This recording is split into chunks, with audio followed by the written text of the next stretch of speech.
up, y'all? This your boy Ace here, and welcome to Afternoon's Delight. So, NXT Deadline, man, the network special that they had today.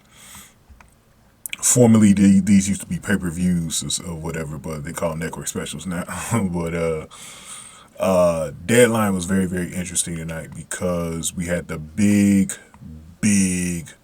women's Iron Survivor match for a future title at the NXT Women's Championship, held right now, as you guys know, by Mandy Rose from Toxic Attraction. Dun, dun, dun.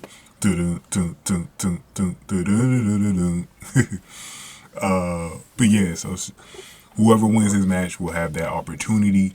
So when you're looking at the field right now, and a lot of times what happens with these matches is that, so since we know Mandy Rose is a heel, you kind of figure one of the baby faces, and there was only two of them in this match. So let's go over everyone who was in the match. So we had Cora Jade, Roxanne Perez, Zoe Stark, Kiana James, and who was the fifth one? Indi Hartwell. So you knew it was going to be either Indi Hartwell or it was going to be either Roxanne Perez. Now, I'm going to be very honest. I thought it would be Indi Hartwell because she actually had a backstage segment with Toxic Attraction. I think it was this past Tuesday, where she was after she won her match to get in, because remember, she was a wild card participant in this match. She still had to win her match on Tuesday to even get into this match, and so basically what ended up happening was that she spoke to him backstage, and I was like, okay, they setting up the feud right now. They letting us know right now it's gonna be her. Not so fast. So I knew it'd be between her and Roxanne that were gonna win, because I could not see none of the heels. I couldn't see Cora Jade, Zoe Stark, or Kiana James winning. Now, I was rooting hard for Cora Jade. I know Cora Jade is my girl. I love Cora Jade, but I knew she was not going to win. So basically, the way this match went, so this is almost similar to War Games, because the way they come out one by one. So it's two in the ring. So it was Roxanne Perez going against was it Zoe Stark? Yeah, Zoe Stark. First in the ring. Those were the first two. And then I think it was Kiana James. Then I think it was Cora Jade. Then I think it was Indi Hartwell that came out. So, but what's different about this one is they go by the number of pins. This was actually kind of a fun concept that I like to see either done on a regular basis every year, or something I like to see a little bit more on television. You know, it's sort of like the best, like those pinfall matches, best 2 out of 3 or whatever. But what I liked about this is that they add up who's ever on top with the pin count. That's who wins. So it's a little bit of strategy to it too. So at first, we had Roxanne struggling a little bit, you know, to get a pin, because the first person who got a pin was Cora Jade. She got it on Zoe Stark, and then I think after that, Zoe Stark got it on Kiana James, I think it was. I want to say. The only one that didn't get a pin the whole time was Kiana James. So Roxanne Perez got 2 pins, and Indi Hartwell got 1. Because everybody was tied up at 1 except for Kiana James. Everybody was tied up at 1. Then Roxanne got hers, and then Roxanne just had, like Booker was saying, she just had to stage off everybody else. And that was pretty much all she wrote. Roxanne Perez had the 2 pins, the most in the match, and she ended up winning. And one of her pins came off of Cora Jade, and actually at the end she did a move to Cora Jade, so that continues their rivalry. And what I'm loving is the rivalry between these 2 generational young talents right now. I'm loving the rivalry and how they played it up in the match. You can tell right now, because Cora Jade is not.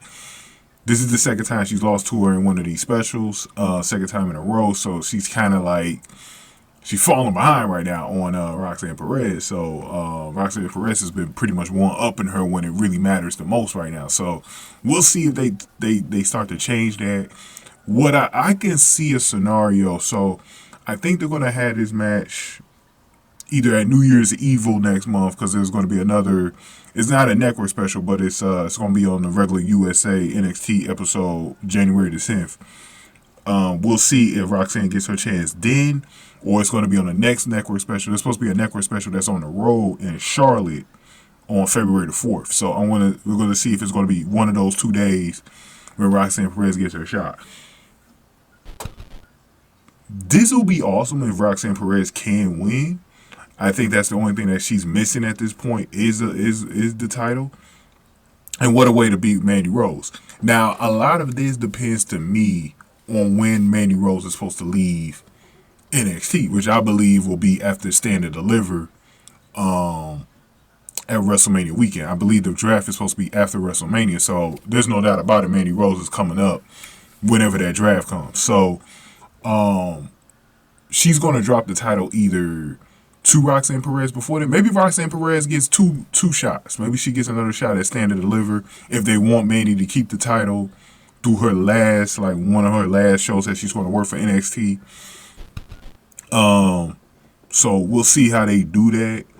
But I'm going to enjoy the beef coming up between them. But I really did want to see Indi Hartwell get her title shot before Roxanne, though.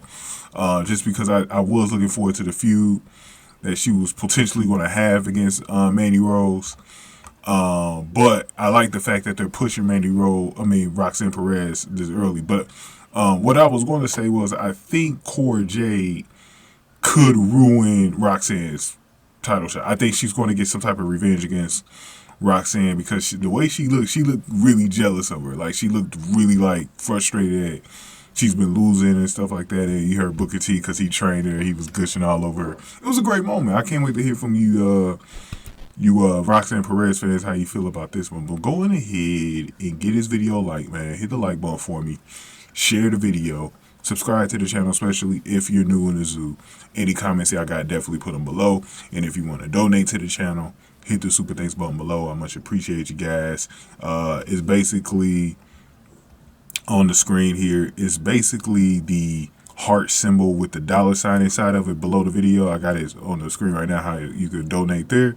And you just hit that button and you'll donate straight through the channel. Or you could donate to the Cash App if you prefer donating to the Cash App. You have Cash App, you prefer donating through there. My Cash App is on the screen right now. It's $ second change. You could donate through there. And I much appreciate, just like these two gentlemen did, Rob Smith, with the $5 dono. So you could go as low as $5 or even $1, or as high as 80 or even more than that, or anywhere in between, just like Secret Cure from a month ago. So I much appreciate you guys. If you do donate, you don't have to, but if you do, out of the kindness of your heart, I much appreciate you guys. And I will definitely, especially, I've been wanting to really, with the wrestling fans on the channel, I've been really wanting to like brag about you guys. So hopefully one of you guys will step up and donate. But to finish this up, man, now I'm really looking forward to this beef, this storyline, and I'm looking forward to this match. This is going to be awesome. I think that this might be the first real legit shot that Mandy Rose has to lose the title. I feel like NXT wants to give the title to Roxanne Perez. I don't see it happening the first time out, though. I think she's going to get a rematch, or it's going to be like Stand and Deliver last year, a fatal 4-way match. She potentially beats Mandy Rose there. I just feel like Cora Jade is going to interrupt the match, and then, Roxanne still gets her chance after that. Or maybe Mandy doesn't even lose it to her. Maybe she loses to Indi Hartwell right behind it or something. Let's see. I'm going to put up a poll about it. I'm going to have two polls, because I think I'm going to put up a poll. Let me see. I want to put up a poll or something. I'm going to put it up on the screen. I'm going to definitely put up a poll on this match. I definitely want to get your guys' thoughts on that. And I want to throw out the poll that I put up from a few weeks ago, or a couple of weeks ago. And it was basically asking you guys, which of these top NXT heels do you hate the most right now? Cora Jade. It was 981 votes, a huge turnout. 59% of you guys voted Cora Jade. Second was Zoe Starks at 21. JC Jane was 11%, and Kiana James was 8%. 89 likes on this video. I got a couple of you guys that definitely voted, so definitely appreciate that. So just go on the community tab to vote. You can still vote in that one. If you have not voted in that poll, you can still vote in that one now. So let me know what you guys think about Roxanne Perez. Let me know if you think Cora Jade will interrupt or not. I'll definitely want to hear from you guys. Thank you guys for watching. After News the Light.